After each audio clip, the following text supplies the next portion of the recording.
નમસ્કાર.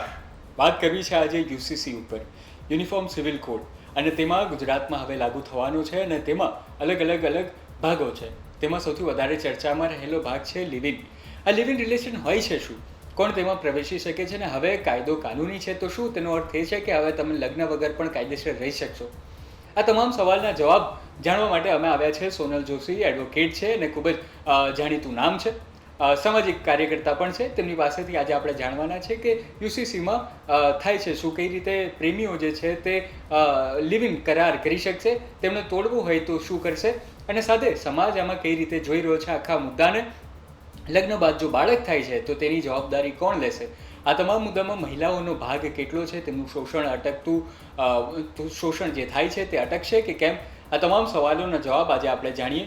યુસીસીનો કાયદો હવે ગુજરાતમાં લાગુ થવાનો છે. તે પહેલા બિલ આવ્યું, તેમાં અલગ જે ભાગો કરવામાં આવ્યા હતા, તેમાં લગ્નની વાતો હતી, છૂટાછેડાની વાતો હતી અને તેની વચ્ચે લિવ ઇન રિલેશનની પણ વાતો આવી. આજ સુધી લગ્નના કાયદા સિવાય લિવ ઇનના કાયદાને જે છે આપણે કોઈ દિવસ કાયદાના સ્વરૂપમાં જોયું નહોતું. હવે આ વખતે યુસીસીમાં લિવ ઇનને પણ સરકાર દ્વારા માન્યતા મળી છે. એક તરફ સમાજમાં એક બીજી જાતિમાં લગ્ન નથી થતા તેવા સમયે સરકારે લિવ ઇનનો કાયદો લાવ્યો, તેને કાયદેસરતા આપી. તો ત્યારે સમજાવવું છે તે લોકોને જેઓ લિવ ઇનમાં રહેવા માંગતા હોય અથવા તો લિવ ઇન વિશે જાણવા માંગતા હોય, આ કાયદાઓમાં શું બદલાવાનું છે, મહિલાઓને શું ફાયદો થવાનો છે, બંને જે ભાગીદારો છે તેમની જવાબદારી શું રહેશે, સરકાર આમાં કઈ જવાબદારીમાં છે, તે તમામ વાતો આજે કરવી છે. જાણીતા વકીલ તેમની સાથે વાત કરવાના છે અને સાથે તેઓ એક સામાજિક આગેવાન પણ છે, તો તેમની સાથે વાત કરીએ. નમસ્કાર, સ્વાગત છે તમારું Sonal Joshi ma'am. Thank you. તો સૌથી પહેલી પ્રતિક્રિયા એ છે કે યુસીસીમાં લિવ ઇનનો કાયદો જે આવ્યો છે તેની દર્શક મિત્રોને જાણ આપી છે આપણે. અત્યાર સુધી એવું હતું કે લિવ ઇન રિલેશનશિપમાં લોકો રહેતા હતા અને હંમેશા એવું કહેતા હતા કે અમે એડલ્ટ છીએ, અમારા 18 વર્ષથી ઉપરનો અમારી એજ છે. લોકો પોતાનું ચાલતું લગ્ન જીવન છોડી દેતા હતા અને લિવ ઇન રિલેશનશિપમાં રહેવા જતા રહેતા હતા. અને સામાજિક દ્રષ્ટિએ બહુ જ પ્રોબ્લેમ થતો હતો, કારણ કે લોકો પકડાય નહીં, એવું કે અમે સારા મિત્રો જ છીએ. પરંતુ જે ગવર્મેન્ટે જે યુસીસી દ્વારા એક ઇનિશિયેટિવ લીધું છે કે તમારે રજીસ્ટ્રેશન કરાવવું પડશે, અને રજીસ્ટ્રેશન નહીં કરાવો તો દંડ છે અને જેલની પણ એમાં કરવામાં આવી છે, સજા પણ રાખવામાં આવી છે. એટલે આ લિવ ઇન રિલેશનશિપથી જે નોંધણીનું જે વસ્તુ છે એમાં દીકરીઓને, ખાસ કરીને મહિલાઓને પ્રોટેક્શન પણ મળશે. જે એનું અત્યાર સુધી મિસયુઝ થતો હતો એ નહીં થાય. બીજું કે લગ્ન જીવનને લગતા જ્યારે કોઈ પ્રશ્ન હશે ત્યારે એ લિવ ઇન રિલેશનશિપનો કરાર કર્યો હશે કે નોંધણી કરી હશે તો એ કોર્ટમાં રજૂ કરીશું. તો એ મેન્ટેનન્સનો જે એક્ટ છે, અત્યારે પહેલા 125 હતું ક્રિમિનલ પ્રોસિજર કોડમાં, અત્યારે હવે બીએનએસમાં 144 છે. તો આમાં આ વસ્તુ એક એવિડન્સ તરીકે પણ જોડાઈ શકે છે. જે પોતાની વાઈફ છે, જે એમની એ વાઈફ છે એના ભરણ પોષણ મેળવવા માટેનો એક નક્કર પુરાવો કે આ પુરુષ અન્ય સ્ત્રી સાથે લિવ ઇનમાં રહે છે અને એની નોંધણી ગવર્મેન્ટમાં થયેલી છે. એટલે આ બધી જ રીતે લિવ ઇન રિલેશનશિપના ઇવન લોકો વધારે પડતા જે રહેવા જતા રહેતા હતા એ રહેતા પણ વિચારશે અને એનું પ્રમાણ ઓછું થશે એવું મારું માનવું છે. સૌથી પહેલા આપણે એ જણાવીએ કે લિવ ઇન રિલેશનમાં રહેવું હોય તો કઈ પ્રોસેસ હશે હવે?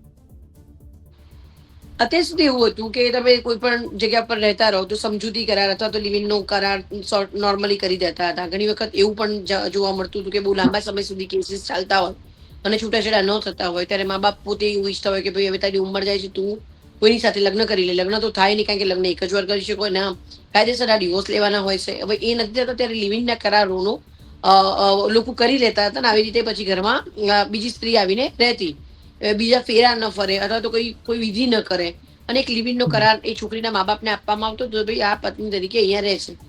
અને આ એક સારી રીતે યુઝ થતું હતું એ પણ છે, અને બીજો એક ખોટી રસ્તો એ પણ છે કે જ્યારે તમે કામકાજના સ્થળે સૌથી વધારે સમય વિતાવો છો, એક્સ્ટ્રા મેરિટલ અફેર્સની બહુ જ બધા પ્રોબ્લેમ છે અત્યારે. સૌથી વધારે ફેમિલી કોર્ટની અંદર આ બધા કેસીસ બહુ આવી રહ્યા છે અને એ કેસીસને લઈને લોકો પ્રેમમાં પડી જતા, સડનલી પોતાનું ઘર, બાળકોને છોડી દેતા અને અન્ય સ્ત્રી સાથે રહેવાનું શરૂ કરી દેતા હતા. હવે અન્ય સ્ત્રી બની શકે, કુંવારી પણ હોઈ શકે અથવા કોઈની પત્ની પણ હોઈ શકે. આવી રીતે એ લોકો છુપા જગ્યા ઉપર રહી, રેન્ટ ઉપર ભાડા પર મકાન લઈને કોઈ જગ્યાએ રહેતા હતા. હવે આ રજીસ્ટ્રેશન કરાવવું એ કમ્પલસરી કર્યું છે. જો એ ન કરે તો એને સજા થઈ શકે અથવા તેના વિરુદ્ધની અંદર એક્શન લેવાય. એટલે ખરેખર ખૂબ જ ફાયદાકારક છે. જી, અને સાથે એ પણ જાણવું છે કે લિવ ઇન રિલેશનમાં જે બાળક આવે છે તો તેને કયા હક મળવાના છે, તેને શું નામ મળવાનું છે, અને તેને કાયદેસરતા કઈ રીતે મળવાની છે? પહેલા ઓરસ અને અનોરસ બાળકોની વ્યાખ્યા આપણા ઓલરેડી આપણો જે કાયદો છે એની અંદર હતી જ. અને એક જ પિતાથી થયેલા બાળકોને ઇક્વલ રાઇટ મળે એની પ્રોપર્ટીમાં મળવાના જ છે. એ યુસીસી ની અંદર પણ લખવામાં આવ્યું છે. આપણે કદાચ એક મિનિસ્ટર હતા, એમનો એક આવો કિસ્સો આવ્યો હતો અને ડીએનએ ચેક થયું હતું અને ત્યારબાદ એમનો પુત્ર નીકળ્યો હતો અને એની મિલકત માટે માંગણી કરેલી. પરંતુ હવે ઇક્વાલિટી થઈ ગઈ છે કે જે એક જ પિતાથી જો પુત્ર થયેલા હોય એમને ઇક્વલ એ પણ પોતે હકદાર ગણાશે અને એને પણ પ્રોપર્ટીની અંદર ભાગ મળશે.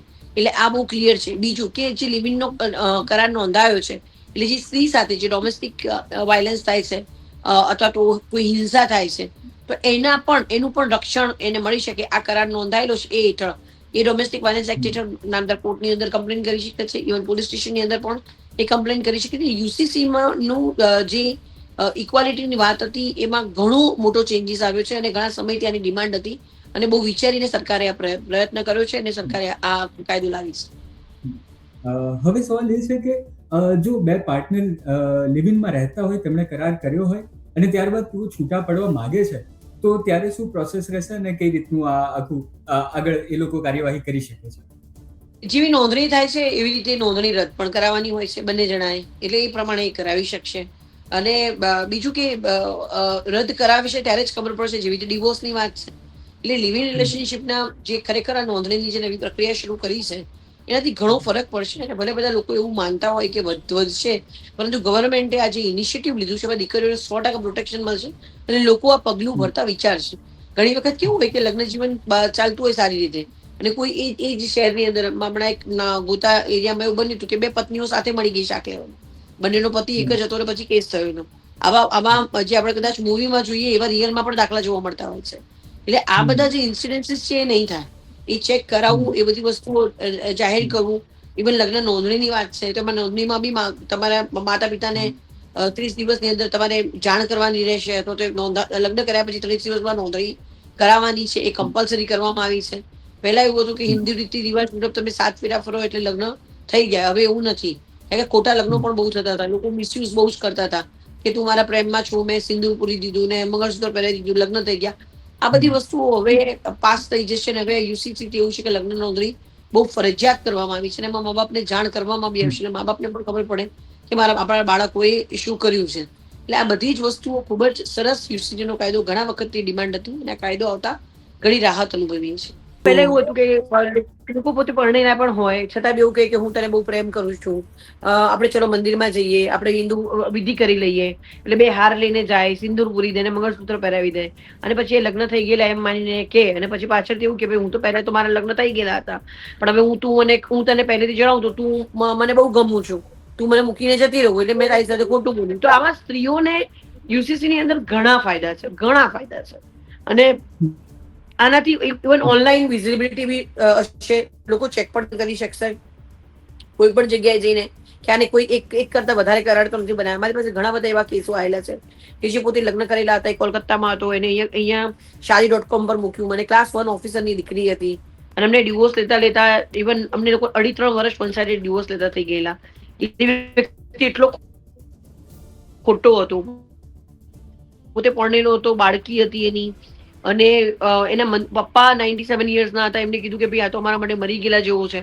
ખોટું બોલવું એટલે લિમિટ બહાર ખોટા ઇસ્યુ થતા હશે. એ કેસ અહીંયા પણ બનેલો હતો, આપણા ગુજરાતનો પણ.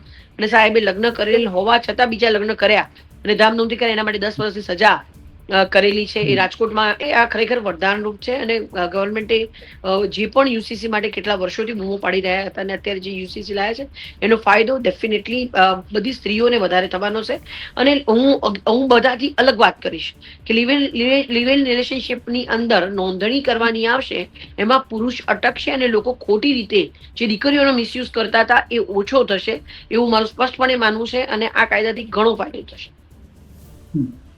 છેલ્લો સવાલ એ છે કે પ્રેમીઓ શું પસંદ કરશે, કે તેઓ પછી પ્રેમ લગ્ન કરશે કે લિવિંગમાં રહેશે? કારણ કે જો જ્યારે તેઓ લગ્ન કરવા જાય છે ત્યારે પણ એમને એક કાયદાકીય ફોર્માલિટી કરવી પડે છે અને બીજી તરફ તેમના પરિવાર માનતા નથી હોતા.